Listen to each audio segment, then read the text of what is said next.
Eh, un primer aspecto el que quisiera que nos detuviéramos es en el título Docencia, Investigación, Innovación Educativa.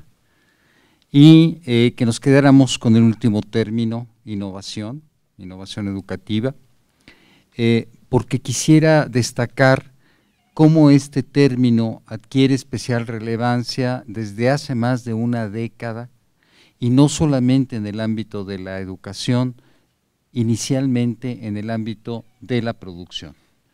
De tal manera que podemos encontrar cómo las empresas destinan, me refiero sobre todo a aquellas que tienen una dimensión internacional, global, destinan una proporción creciente de recursos a esas tareas. No abordaré esto que se ha convertido en un lugar común, que tiene que ver con la sociedad del conocimiento, sobre lo cual hace poco más o menos 10 años en Europa hay un pronunciamiento diciendo estamos muy lejos en Europa. Bien.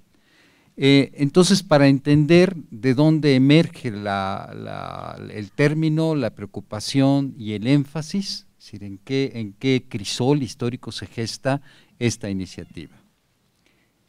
Quisiera tocar 3 puntos. El primero es rutina y etos escolar.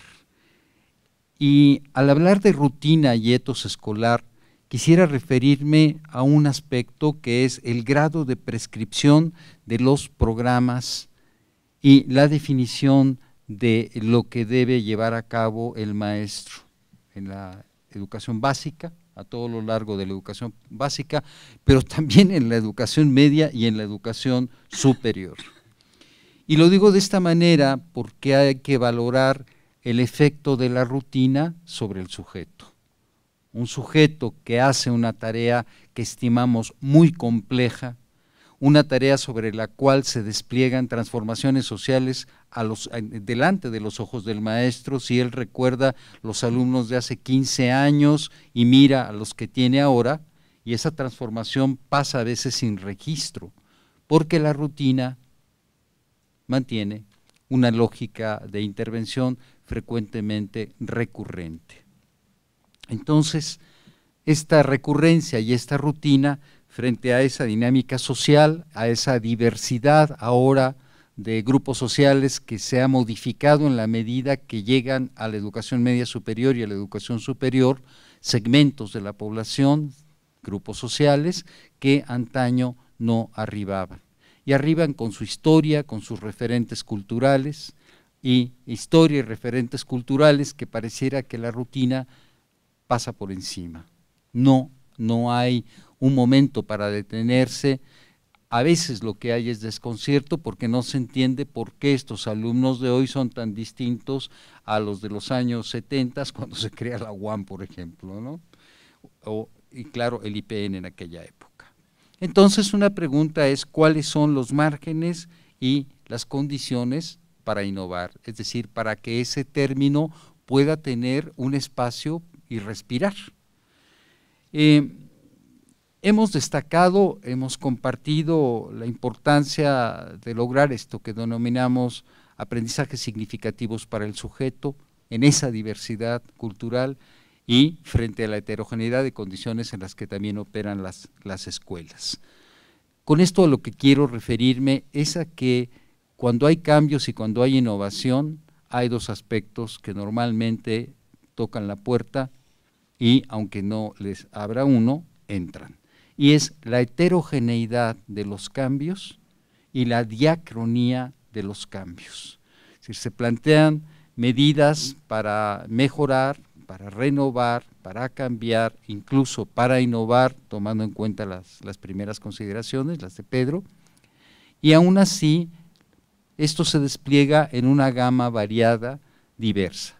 Quiero plantear pues que esas innovaciones, si acaso ocurren, se van desplegando de manera heterogénea y diacrónica.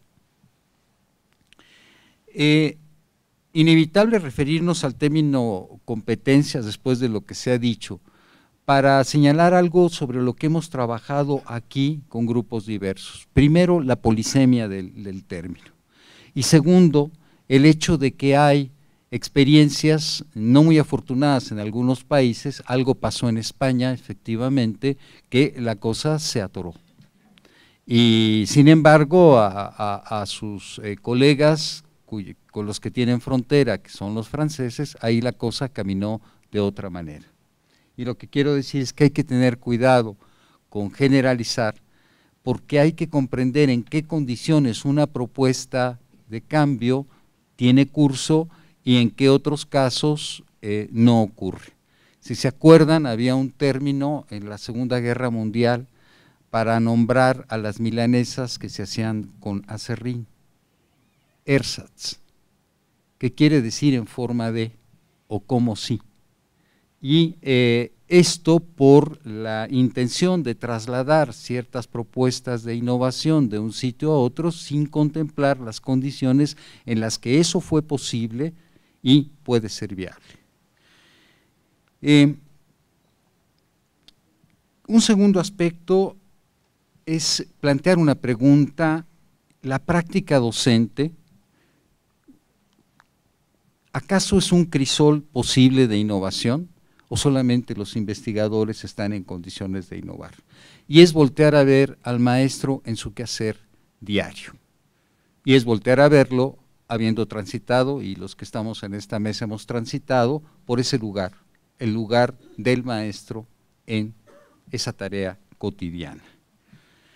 Aquí quisiera plantear una pregunta que es: ¿cuál es la posición del maestro ante la transformación del saber, objeto de su actividad, de su tarea docente y de la cultura en general?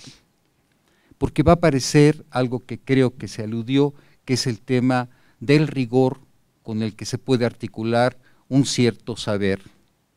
Pintar, por ejemplo, en la referencia a Picasso, pero también un cierto rigor si estamos hablando de trigonometría, como también se mencionó, o si estamos hablando de física o de matemáticas o de historia o de filosofía, en fin, por supuesto de operaciones unitarias, si quieren verlo así, o de homeostasis.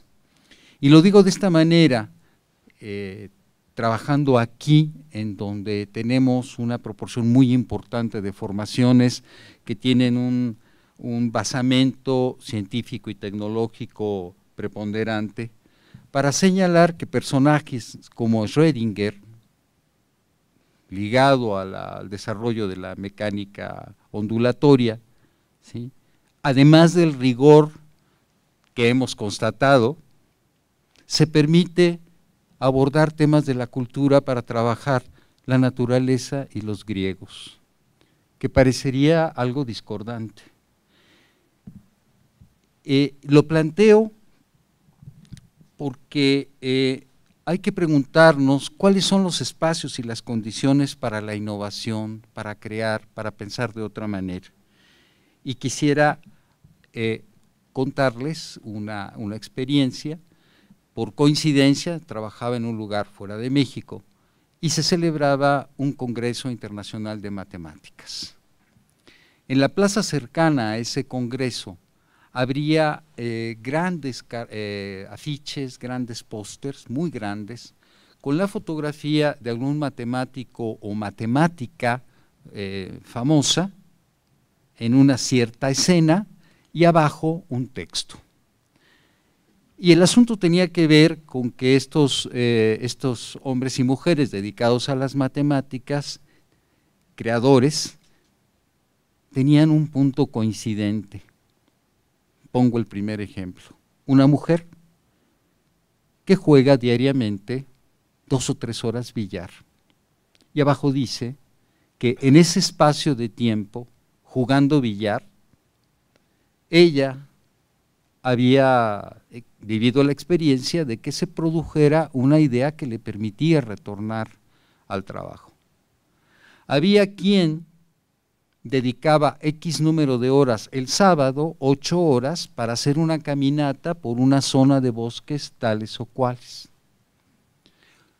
Dejo el ejemplo de los matemáticos y vamos a un gran diseñador, Tapio Virkala, que pasaba 2 meses a solas en una muy modesta casa en el campo finlandés en el invierno, porque decía que ese tiempo era indispensable para él, para poder tener ese ánimo que le permitió crear lo que ha sido, lo que es su obra.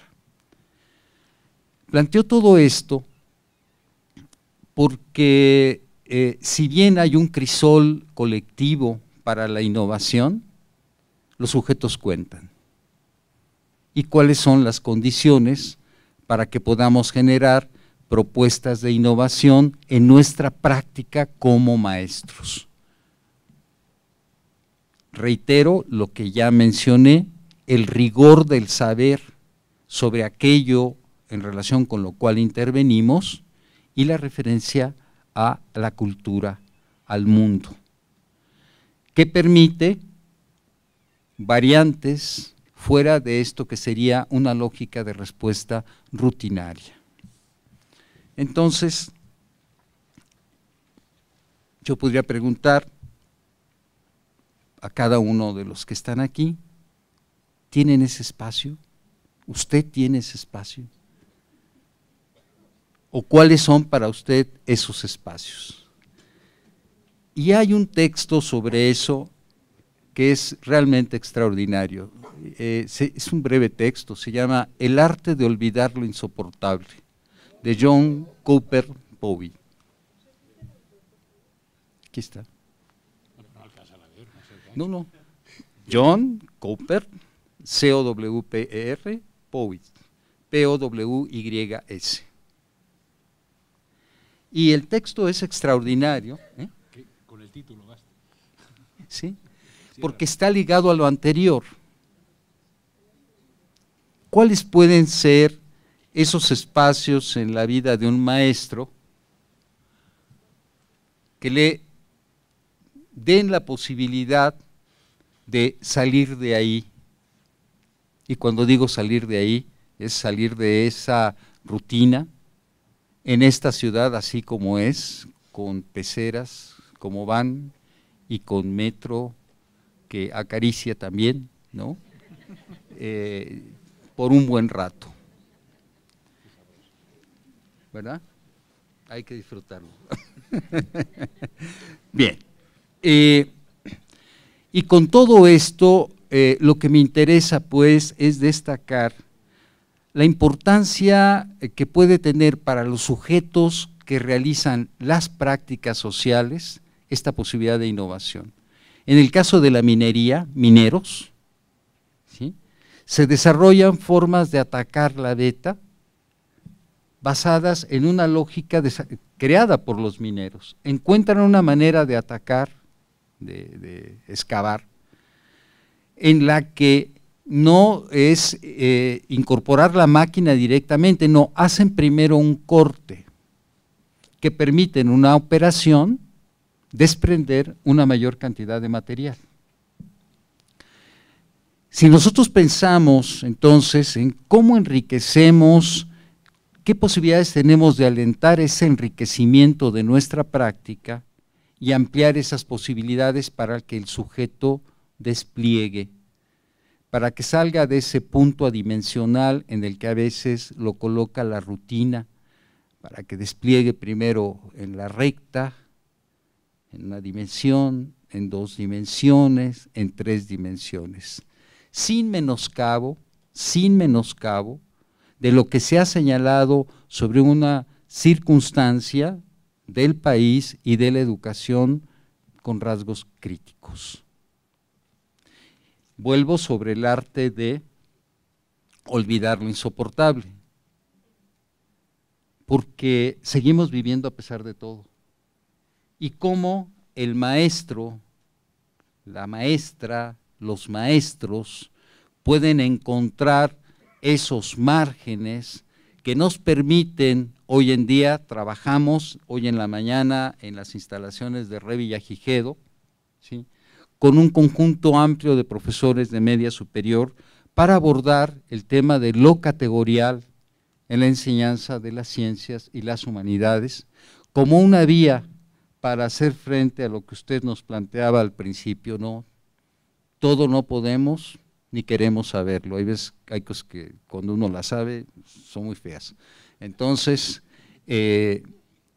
¿cómo desarrollar una capacidad de discernimiento que permita efectivamente aprender el concepto sobre una relación trigonométrica, la que nos proponían, y no quedar apresado en la rutina de memorizar fórmulas? Termino entonces. Estamos haciendo un esfuerzo por avanzar en esa dirección y esto se hace normalmente a contracorriente, porque las lógicas de razonamiento son una maquinaria muy poderosa, como un molino de carne, donde entre lo que entre, sale molida y se hace una hamburguesa, ¿sí? Si es un bife o si es un hueso, lo mismo da.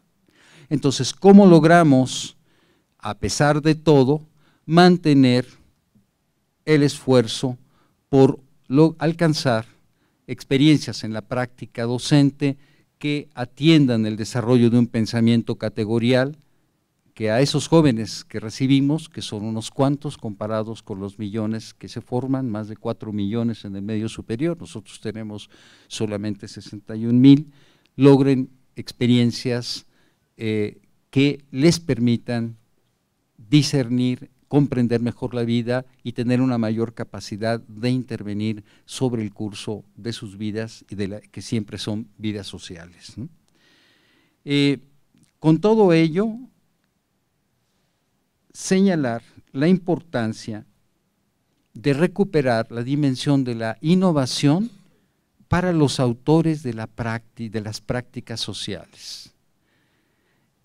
A veces encontramos que personas que no han estado en un aula de X o Y nivel educativo, dicen muchas cosas acerca de esa práctica que no ejercen.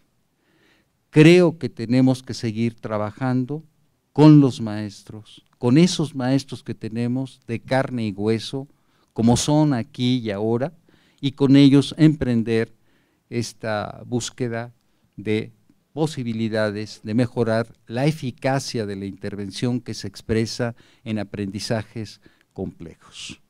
Yo dejaría esto aquí. Gracias.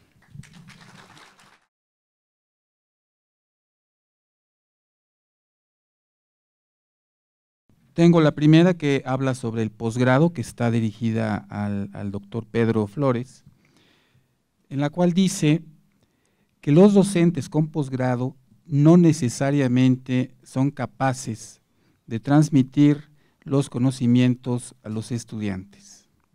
Los SNIs, en la mayoría de las ocasiones, están lejos de las prácticas con los jóvenes. ¿Qué alternativas se podría tener para articular el trabajo de investigación de alto nivel con las prácticas docentes? Sobre esta pregunta, yo diría una cosa. No hay razones suficientes para pensar que los investigadores educativos, de cierta u otra manera, alejados de lo que pasa en la práctica docente. En un estudio de 2004 que hace la OECD sobre el impacto de la investigación en el desarrollo educativo de México, una de las conclusiones de ese equipo de investigadores, que entrevista a varios colegas, pues muestra que sí, o sea, hay un desfase entre lo que se hace en la investigación y lo que ocurre en las aulas, no solamente de la educación básica. Creo que esto hay buenas razones para pensarlo. Sin embargo, tampoco diría que lo que se hace o lo hacen los investigadores porque no se acercan a la práctica es negativo. Hay ejemplos concretos en nuestro medio educativo en donde no era así y generaron gran conocimiento, y nombro 2 personas, y uno de ellos lo nombro porque espero que pronto se recupere y que pase a un estadio de salud mucho mejor. El primero es Pablo Latapí, muerto en 2009, y él confesaba al final de su vida: yo necesitaba dar más clases y necesitaba más experiencia escolar para para seguirme enriqueciendo. Y curiosamente, la Tapía, aunque dio unas clases y todo, generó un conocimiento de investigación educativa excepcional como gran observador del sistema educativo. Y el otro es Carlos Muñoz Izquierdo, al que yo le deseo una recuperación, una salud pronta, en donde no se paró Muñoz Izquierdo en las escuelas y generó conocimiento muchísimo, muy válido para analizar qué estaba pasando ahí. Uno de esos estudios, por ejemplo, fue el síndrome del atraso escolar, en donde él veía por qué los jóvenes o los niños de 12 a 14 años abandonaban los estudios. Entonces creo que hay algún matiz que hay que hacer en este sentido, ¿no? En el sentido de decir, bueno, creo que sí es importante, yo sí creo que es importante que actualmente nos acerquemos muchísimo más a la práctica. Si ustedes revisan, ¿y por qué lo digo? Porque nos hace falta generar información sobre los procesos académicos y la práctica docente, que no tenemos. Si ustedes revisan los estudios y los indicadores del panorama educativo mexicano del INE, ustedes vean qué indicadores faltan, y los indicadores que faltan, o que son menos, son los de proceso educativo, ¿no? Y creo que aquí hay una zona negra de estudio que sí creo que es importante analizarlo detenidamente, con diferentes enfoques, diferentes epistemologías, diferentes abordajes, para poder saber qué está ocurriendo precisamente ahí, ¿no? ¿Cómo podrían los profesores que trabajan en el aula articular a la investigación educativa para mejorar su práctica? Me parece que conviene detenernos un poco sobre lo siguiente. Toda innovación, y subrayo el término innovación, de acuerdo con ya la advertencia que nos hicieron, que no es una actualización de la obsolescencia, pasa necesariamente por esto que se llama investigación, con el rigor y los elementos tales, o sujetos que participan de una práctica, como la práctica docente, y en estas tareas con frecuencia colectivas pueden llevar a cabo innovaciones. Desde mi punto de vista, sí. Esta idea de que primero que hay que hacer una gran investigación para generar una innovación, me parece que no puede instaurarse como una determinación absoluta, me parece que no. Me parece que los autores de las prácticas, por la lógica misma de la práctica, han quedado lejos de la posibilidad de decir sobre su práctica y transformarla, y por eso me refería al asunto de lo prescriptivo. Entonces, hemos trabajado en otro momento con grupos de docentes y se han generado proyectos colectivos a partir de los problemas de la práctica para resolverlos. Entonces, lo que quiero subrayar eso, no es un asunto dicotómico de si lo hacen los que no hacen la práctica o no, es decir que cómo ampliamos los espacios y las posibilidades de que aquellos que realizan una práctica social tan compleja como es la práctica docente, encuentren mayores espacios, posibilidades de innovación. Yo solo me referí al asunto de la prescripción de los programas como un elemento que acota, pero no es solamente ese. Efectivamente hay un conjunto de disposiciones administrativas que limitan también. Lo que me interesa es abrir el tema, ponerlo sobre la mesa, ¿sí? Porque creo que ahí hay un potencial no explorado. Y creo que lo hay a partir de trabajar con profes, desarrollar proyectos y lograr que esas innovaciones vayan transitando a las aulas. Sí, bueno, lo que quería comentar es que, como ya dijo el doctor, ese dualismo es el que crea problema. Por un lado está la práctica social, por el otro la investigación. Eso no es cierto. Si tu práctica es constructiva, generas conocimiento. En realidad los maestros son generadores de conocimiento, pero no lo ponen por escrito. Todo lo que aprendieron se muere con ellos. Y así nos pasa a muchos. Pero ellos son los principales, los que tienen cierta facilidad para empezar a generar el conocimiento. Y es lo que decíamos, ninguna reforma va a servir si el que la va a aplicar no conoce bien el concepto de competencias. Está en España o en México, el problema no es el contexto, parte es el contexto, pero parte es que desconoce lo que está aplicando. Quiere que los expertos le expliquen qué es competencias, y eso lo tiene que aprender él.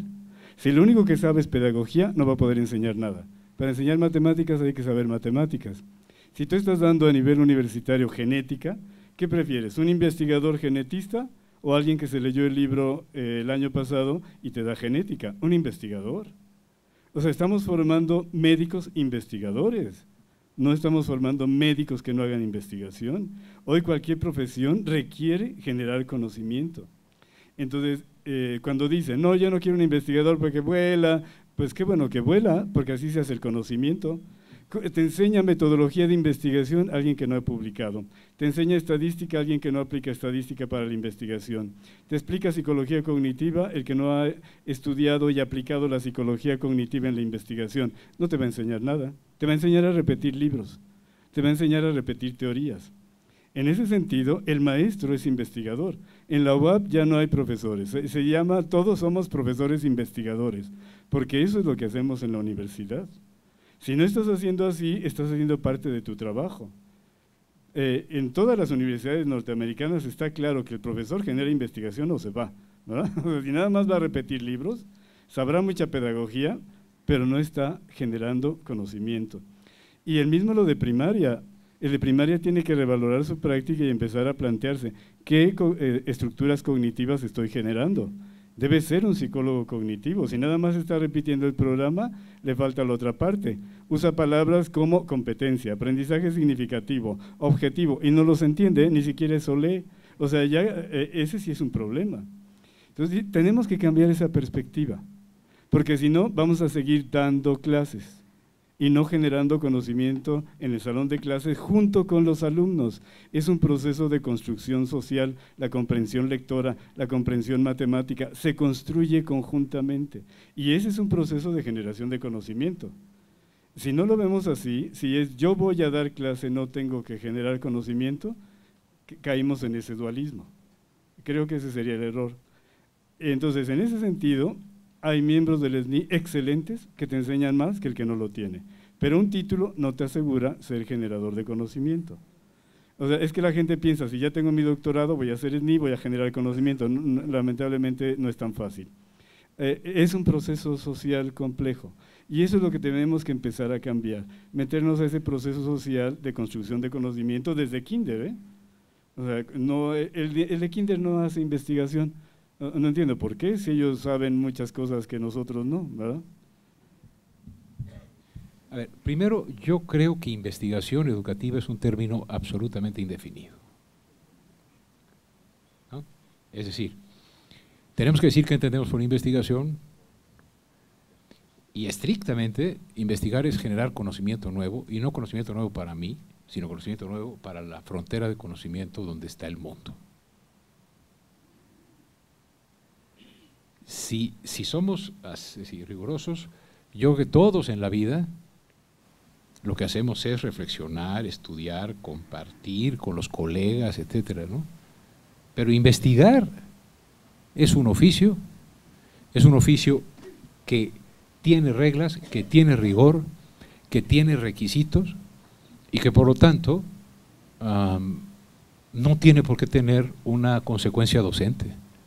Mis peores profesores fueron los que investigaban mejor y mis mejores profesores fueron los que no pretendían empujar la frontera del conocimiento, sino que la entendían. Muchos investigadores no entienden lo que están haciendo. Simplemente con los ritmos que tiene el SNI para evaluarte, yo dudo que tengamos un sistema nacional de investigadores, tenemos un sistema nacional de hacedores de papers. Entonces, es la primera cuestión.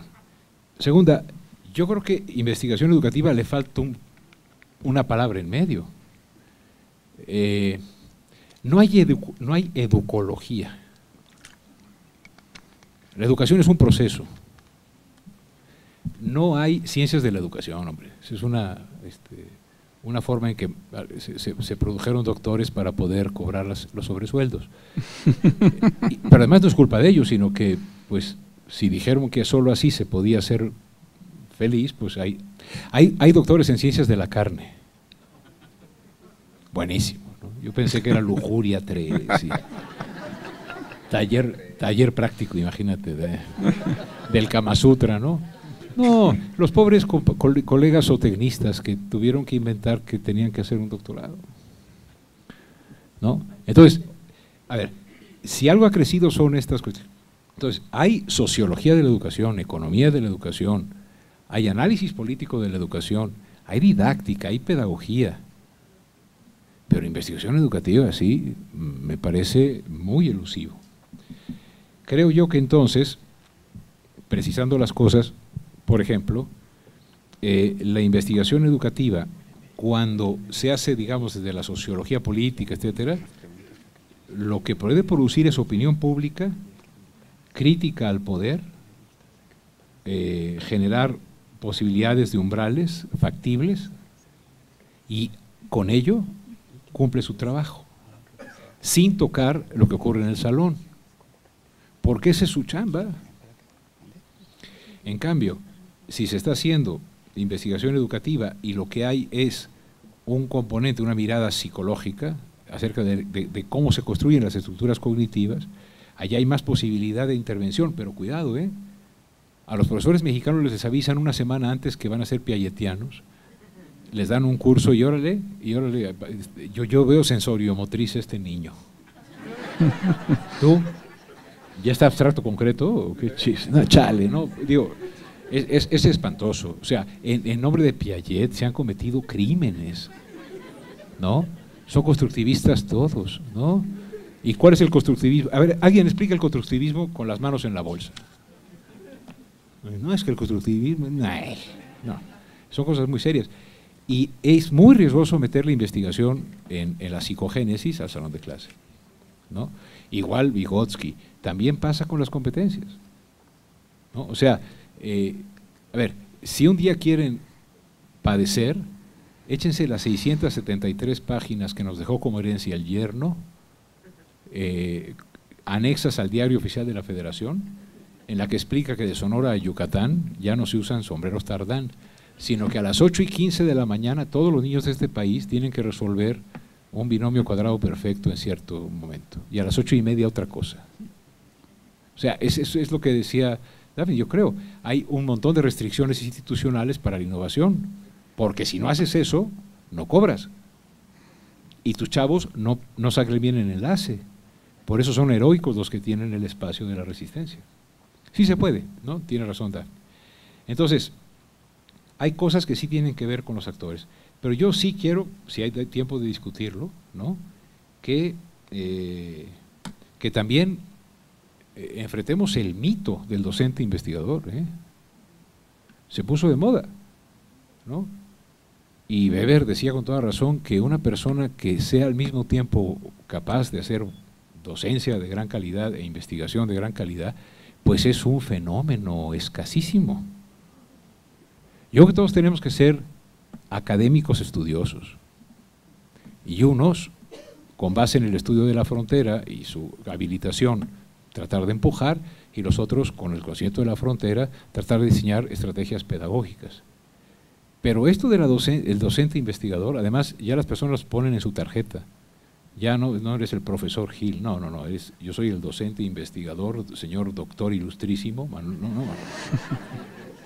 Es decir, yo provoco así porque creo que llevamos muchos años comprándonos tragándonos esas ruedas de molino, ¿no? Y lo que ocurre es que, permítame terminar con esto, un día dije esto, por supuesto muchas veces se enojan las personas, y entonces una señora me dijo, ¿es usted un autoritario, misógino, machista, blanco, WASP, ¿no? Para decirlo en inglés, ¿sí? Bueno. Le voy a decir, me dijo, yo le voy a decir por qué yo sí puedo hacer investigación educativa. No, pues, yo había alegado que para hacer investigación en sociología de la educación había que estudiar, nada más. Y había que estar al tanto de qué se había dicho sobre eso. Y ella dijo, eso no es cierto. Le voy a decir qué me autoriza a mí. Y dijo, tengo 30 años de dar clases de física.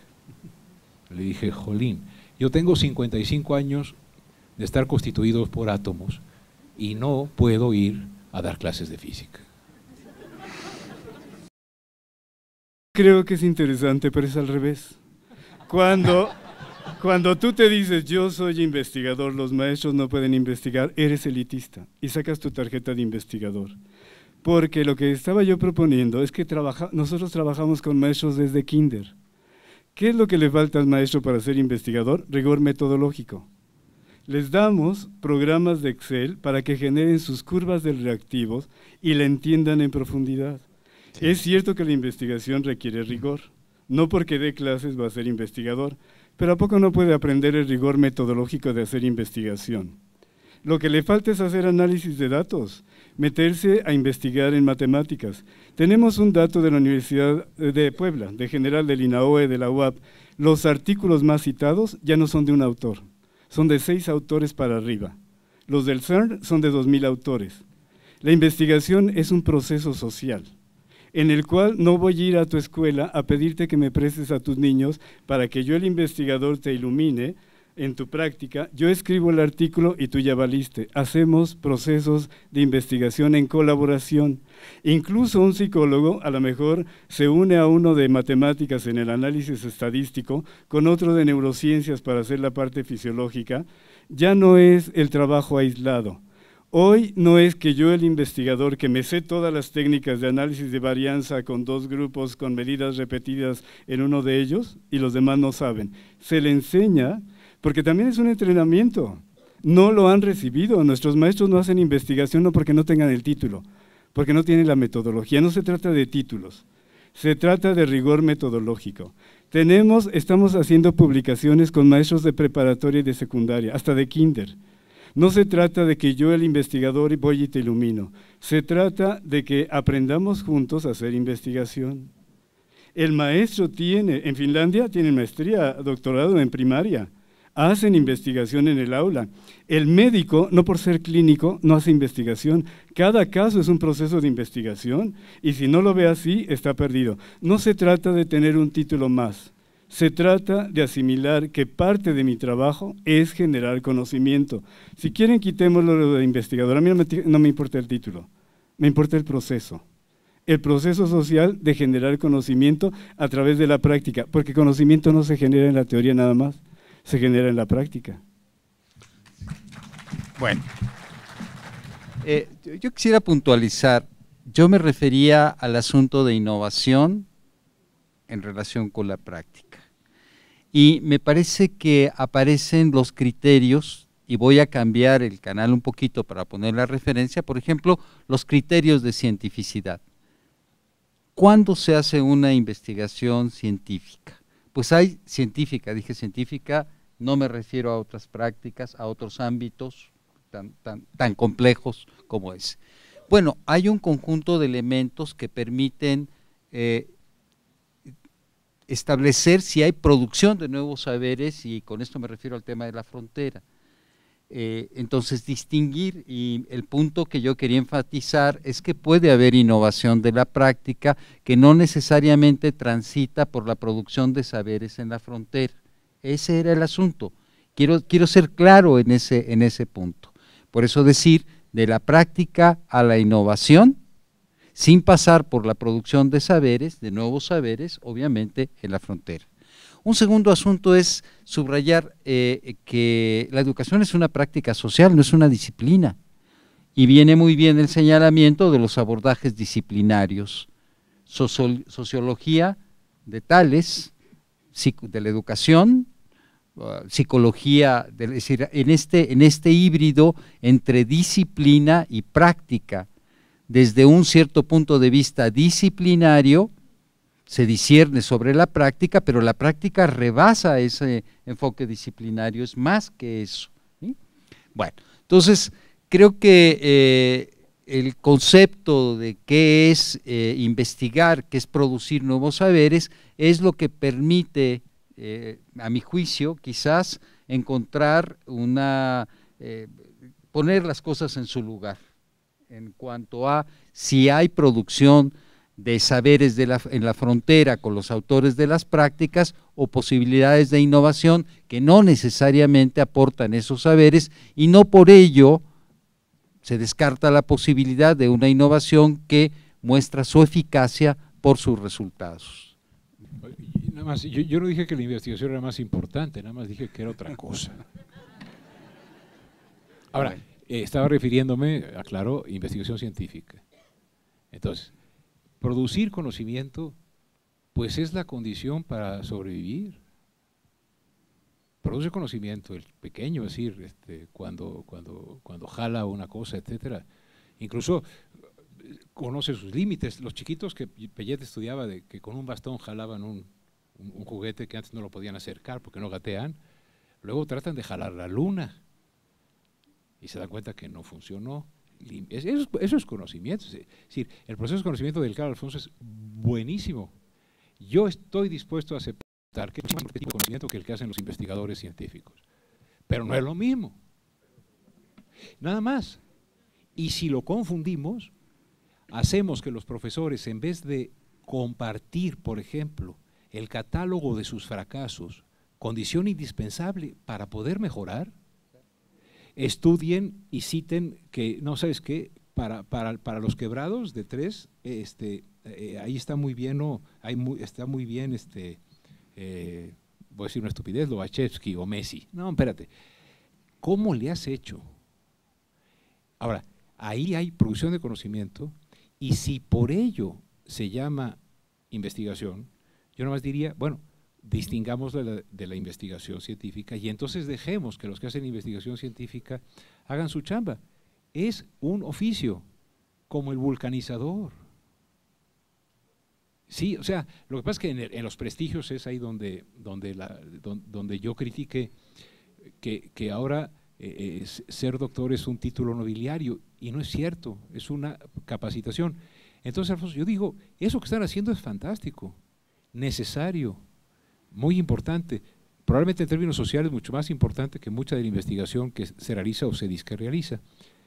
Creo que Daphne me ayuda con la idea de investigación científica, pero la producción de conocimiento en el aula, reflexionando lo que se hace con otros, es extraordinaria. Y yo considero que es mucho más elitista decir que el investigador le da la metodología al profe que decir que es una cosa diferente. Nel. Bueno, vamos a terminar. El tiempo tenemos un límite. Estoy seguro que podremos continuar un muy buen tiempo discutiendo sobre este tema, pero todo termina. Y vamos a cerrar esta etapa. Creo que ha sido un evento magnífico que nos ha permitido recapitular, volver a poner en la mesa debates, ideas, conceptos, pronunciamientos, ¿sí? Entonces, bueno, esto nos da una mirada de todo lo que viene, todo lo que está asociado a lo que es la innovación educativa, la práctica docente, a lo que hacemos nosotros en las aulas. Estos eventos nos permiten precisamente esto. Son espacios de encuentro, de reflexión, de construcción colectiva, no necesariamente estamos de acuerdo, pero tenemos puntos de vista, incluso algunas muy buenas recomendaciones para poder comenzar a argumentar de una forma mejor. Entonces, terminamos por el momento.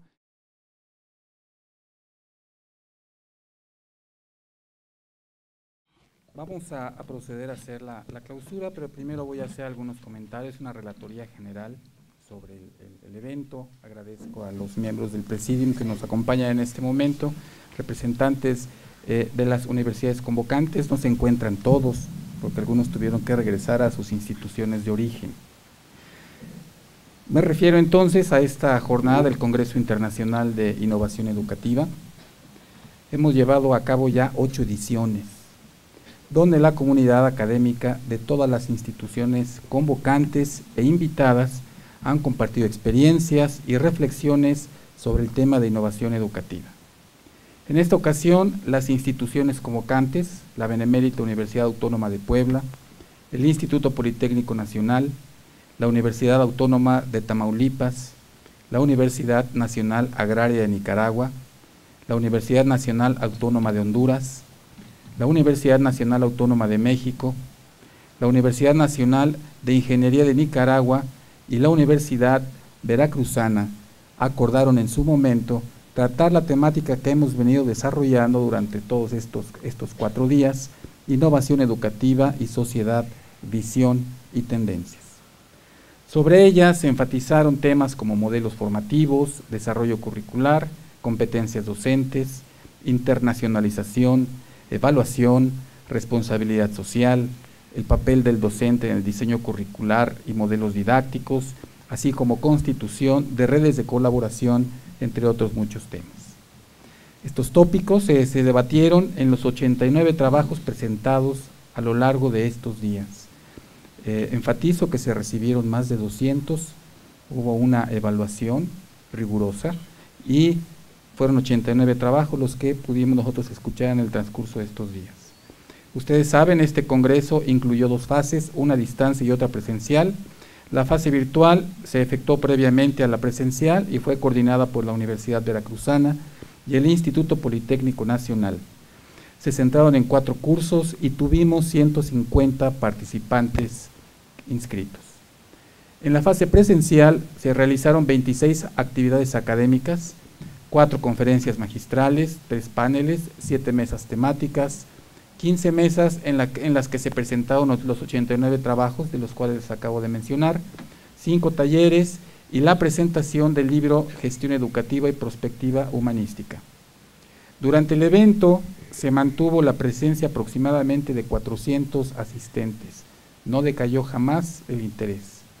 Estos asistentes provenientes de diversas instituciones académicas, principalmente nacionales, de los niveles medio, superior y superior, pero también encontramos algunos colegas de educación básica que nos honraron con su presencia en este congreso.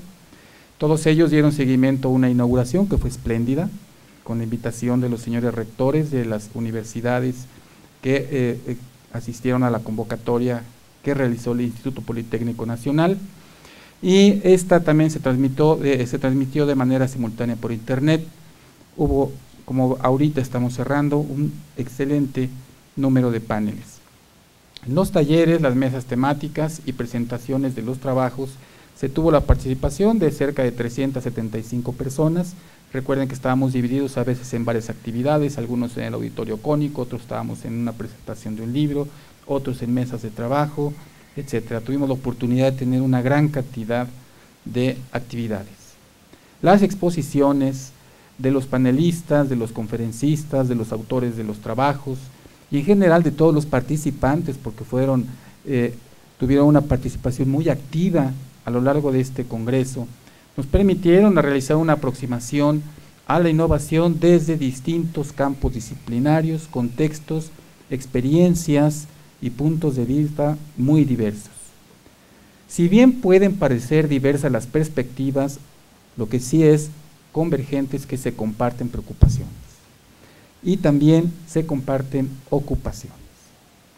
Todo esto obviamente nos deja el reto de que tenemos que integrar nuevamente a las instituciones en trabajo conjunto, ordenado, sistematizado, para comenzar a dar respuestas a las muchas interrogantes que se desarrollaron durante estos días.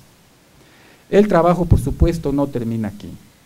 Es más bien el inicio para actividades de nuestro próximo congreso que voy a anunciar. Las universidades convocantes, tuvimos una reunión el día de ayer, una reunión larga, hicimos una evaluación del evento, pudimos encontrar muchas cosas positivas, algunos resbalones que creo que no alcanzaron ustedes a ver tras bambalinas, como ocurre en todos los congresos. Al final creo que el resultado es positivo. Las universidades convocantes decidieron que el congreso sea bienal para que tengamos la oportunidad de tener una intervención de más profundidad en nuestras instituciones y podamos presentar también resultados de lo que estamos haciendo en la práctica. Un año a veces es poco tiempo para poder plantear, intervenir y presentar algún tipo de resultado. 2 años pensamos que es pertinente porque podemos hacer más cosas, vamos incluso a organizarnos para crear redes de trabajo y requerimos tiempo. Entonces, esto se decidió que el próximo congreso se va a llevar a cabo en el mes de septiembre de 2015 y tendrá una duración de 2 días y medio y la sede será la Universidad Veracruzana. ¿Sí? Entonces, pues nos trasladaremos todos a Veracruz.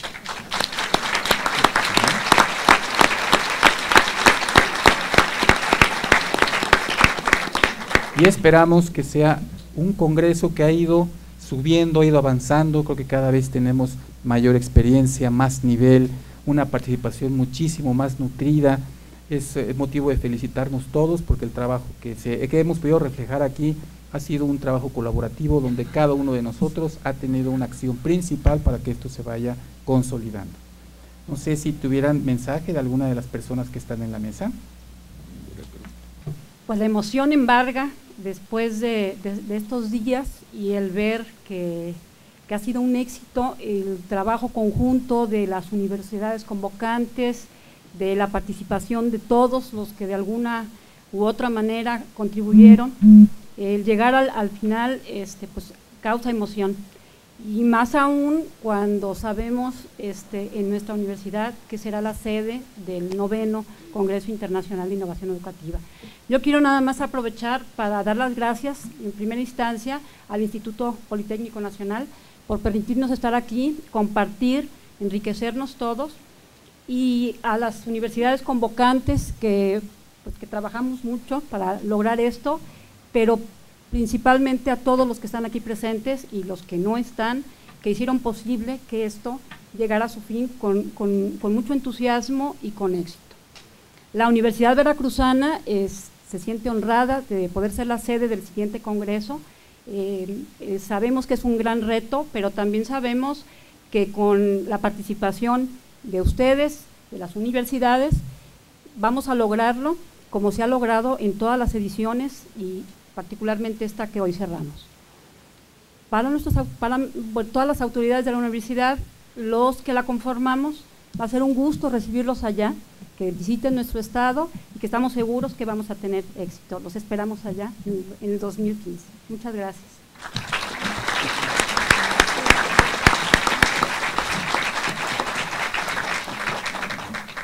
Pues sin más que agregar, le pediría a nuestro secretario académico, el maestro Dafni Rosado, nos dirija un mensaje y haga la clausura formal de este congreso.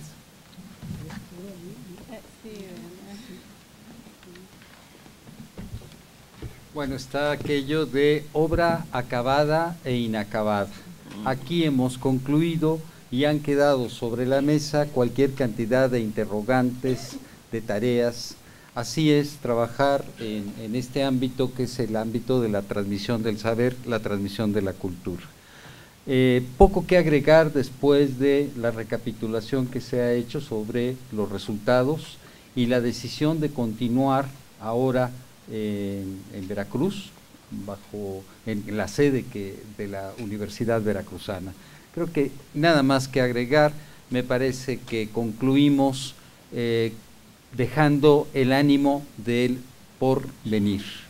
La tarea continúa. De tal manera que, si me permiten, pues siendo las 14:45 horas del día 25 de octubre de 2013, tenemos el agrado por los buenos resultados de declarar clausurados los trabajos del 8º Congreso Internacional de Innovación Educativa. Felicidades a todos.